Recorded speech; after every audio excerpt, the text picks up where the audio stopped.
Assalamualaikum warahmatullahi wabarakatuh. Perkenalkan nama saya Yutri Eka Putri, Prodi D3 Manajemen Pajak, Fakultas Ekonomi, Universitas Negeri Padang. Kali ini saya akan mempresentasikan proposal tugas akhir saya mengenai tingkat kepatuhan wajib pajak kendaraan bermotor di kantor Samsat Painan. Bab pertama, pendahuluan latar belakang. Kabupaten Pesisir Selatan adalah salah satu kabupaten di Sumatera Barat yang memiliki luas wilayah 5.750 km. Pertumbuhan jumlah kepemilikan kendaraan di Kabupaten Pesisir Selatan juga meningkat seiring dengan peningkatan perekonomian daerah. Menurut Nafrizal, Kepala UPTD Pelayanan Pendapatan Painan, Berita Pesel 2017, pemilik kendaraan bermotor untuk membayar pajak mengalami peningkatan seiring dengan peningkatan jumlah kepemilikan kendaraan bermotor.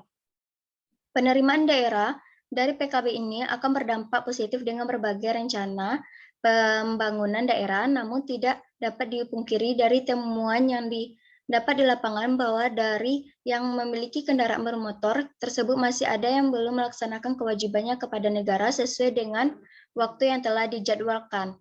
Bahkan sampai sekarang masih ada wajib pajak yang dikenakan tunggakan disertai denda dikarenakan kelalaian dari wajib pajak itu sendiri akan kewajibannya untuk membayar pajak atas kendaraan yang dimilikinya.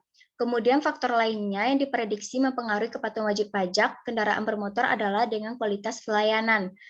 Sebagai pajak daerah yang mengatur sistem official assessment, di mana kewenangan untuk menentukan besarnya pajak terutang berada pada Fiskus. Wajib pajak bersifat pasif dan utang pajak timbul setelah dikeluarkan surat ketetapan pajak oleh Fiskus, sehingga dengan demikian wajib pajak wajib membayar sesuai dengan yang sudah ditentukan sesuai dengan Undang-Undang Perpajakan. Berikut data realisasi penerimaan kendaraan bermotor, tunggakan, dan denda di Samsat Painan tahun 2015 sampai tahun 2018. Berdasarkan dari tahun ke tahun, realisasinya semakin meningkat. Pendahuluan yaitu rumusan masalah. Berapa besar tingkat kepatuhan wajib pajak bermotor di kantor Samsat Painan? Tujuan penelitian berdasarkan rumusan masalah, maka yang menjadi tujuan utama peneliti melakukan penelitian ini untuk menganalisis tingkat kepatuhan wajib pajak bermotor di kantor Samsat Painan. Manfaat penelitian yang pertama, manfaat praktis sebagai sumber data dan informasi serta dasar pertimbangan bagi pemerintah Kabupaten Pesisir Selatan dalam mengatasi masalah kesadaran wajib pajak dan kepatuhan wajib pajak yang ada di wilayahnya, serta menjadi dasar pertimbangan bagi pihak kantor Samsat Kabupaten Pesisir Selatan sebagai bahan kajian atau studi banding bagi daerah dan pihak swasta lain yang ingin meningkatkan kepatuhan wajib pajak di wilayahnya.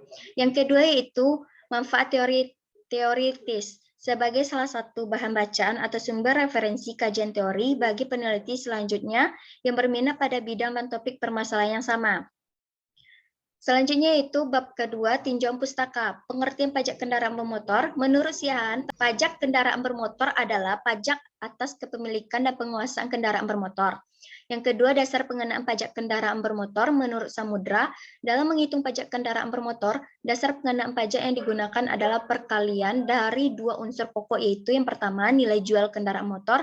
Yang kedua, bobot yang mencerminkan secara relatif tingkat kerusakan jalan atau pencemaran lingkungan akibat penggunaan kendaraan bermotor. Yang ketiga yaitu tarif pajak kendaraan bermotor. Menurut Salma dan Tajaraka, besar tarif yang dikenakan untuk kesadaran bermotor meliputi yang pertama bagi kepemilikan kendaraan bermotor, pertama sebesar 1% sampai 2%, kemudian untuk kendaraan bermotor kedua sebesar 2% sampai 10%, dan akan meningkat untuk kepemilikan setiap kendaraan bermotor sebesar 0,5%. Yang kedua, bagi kepemilikan kendaraan bermotor oleh badan, tarif pajaknya sebesar 0,5%.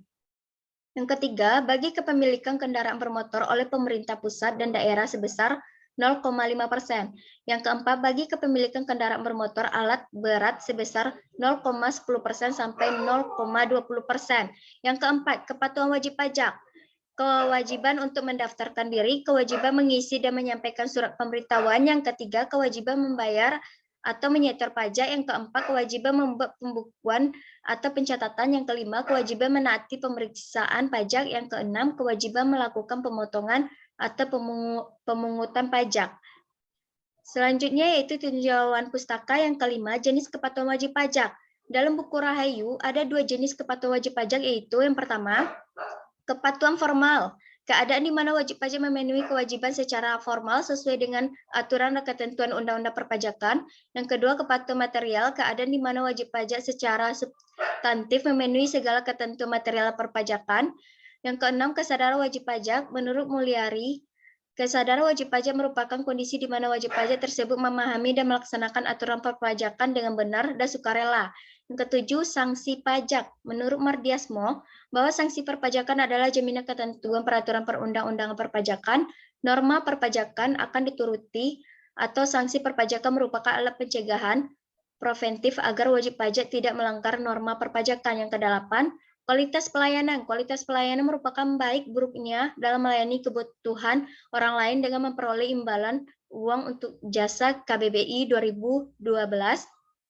Pelayanan yang baik dari seorang petugas dapat memberikan respon positif bagi setiap wajib pajak, merasa terbantu, perbaikan sarana, dan peningkatan kemampuan teknis pegawai juga perlu ditingkatkan untuk mendukung keterciptanya kualitas pelayanan yang baik.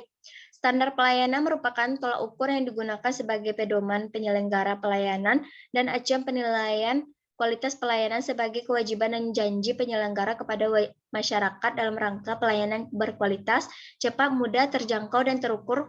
Undang-Undang Nomor 25 Tahun 2009.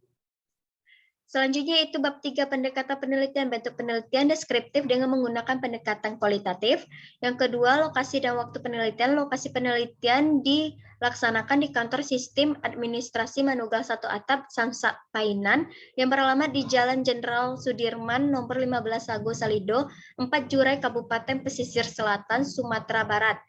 Waktu penelitian ini dilakukan pada tahun 2021. Bab 3, pendekatan penelitiannya, rancangan penelitian. Yang satu, jenis penelitian, mengumpulkan dokumentasi dan wawancara dari kantor Samsat Painan. Yang kedua, tahap penelitian, menetapkan judul penelitian, merumuskan masalah penelitian, mengumpulkan data penelitian, mengelola dan menganalisis data penelitian, melakukan penyusunan laporan tugas akhir, melaporkan hasil penelitian. Yang ketiga, sumber data. Data primer, data dari hasil wawancara dengan pejabat dan pegawai di lingkungan kantor Samsat Painan. Selanjutnya, data sekunder, laporan berupa data dan informasi mengenai realisasi penerimaan pajak kendaraan bermotor. Yang keempat, teknis pengumpulan data melalui wawancara dan studi dokumentasi. Yang kelima, objek penelitian pajak kendaraan bermotor di kantor Samsat Painan, yaitu berupa laporan data target realisasi penerimaan pajak kendaraan bermotor periode tahun 2015 sampai tahun 2018. Yang keenam, teknis analisis data. Data yang diolah kemudian dianalisis dengan menggunakan metode deskriptif kualitatif. Sampai di sini dulu materi yang dapat saya sampaikan. Kalau ada kata-kata yang salah, mohon dimaafkan. Tadi saya mulai dengan salam, sekarang saya tutup dengan membacakan Assalamualaikum warahmatullahi wabarakatuh.